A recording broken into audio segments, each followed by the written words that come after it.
So I'm here right now in BICOL, where you can see the Mayon Volcano, and behind my back is the church of Cagsawa ruins. Now let me tell you something.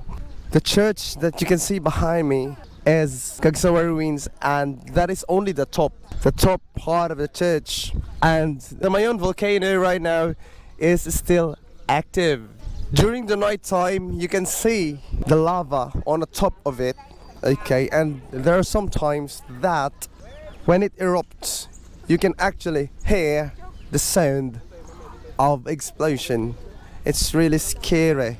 Alright, I'm gonna take you to the other part of this place.